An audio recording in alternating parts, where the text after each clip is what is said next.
বাবা ক'ত আছা তুমি? তুমি আমাৰ অৱস্থাটো দেখিছাতো।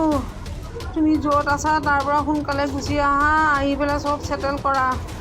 আমাকো বচোৱা, তুমিও বাচি থাকা। জাককটকৰে ৰজা হৈ বিলাসী জীৱন কটোৱা দীপাংকৰ বৰ্মন কলৈ গ'ল? থানাই থানাই দাখিল এখনৰ পিছত আন এখন এজাহাৰ। দীপাংকৰৰ প্ৰেয়সী পৰিল আৰক্ষীৰ জালত।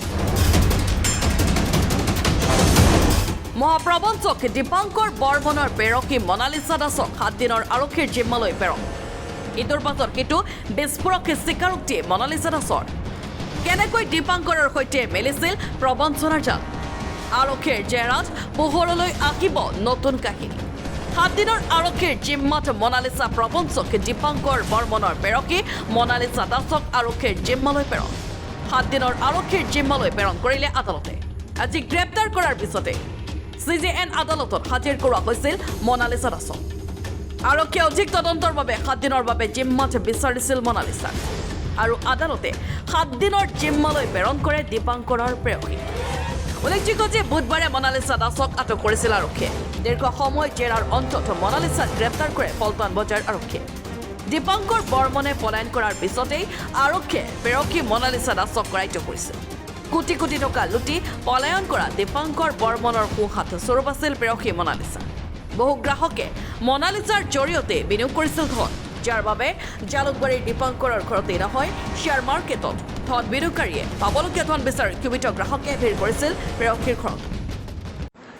তুমি য'ত আছা তাৰ পৰা এটা ভিডিঅ' দি দিয়া। ক্লায়েণ্টসকলে আমাৰ ঘৰত ৰৈ আছে, মাও ঠিকে আছে প্ৰতিষ্ঠানত, আৰু ক্লায়েণ্টসকলে এইটো বিচাৰিছে যে তেওঁলোকে সুদ নিবিচাৰে, মূলধনখিনিও পৰ্যায়ক্ৰমে 3 পৰা 6 মাহৰ ভিতৰত আদায় দিব বুলি বিচাৰিছে। তুমি এটা ভিডিঅ' আকৌ এটা পঠাই দি তেওঁলোকক এটা আশ্বাস দিয়া যাতে বিজনেছটো আগলৈকে আগবাঢ়ি যায়। তুমি য'ত আছা তাৰ পৰা এটা ভিডিঅ' দি দিয়া।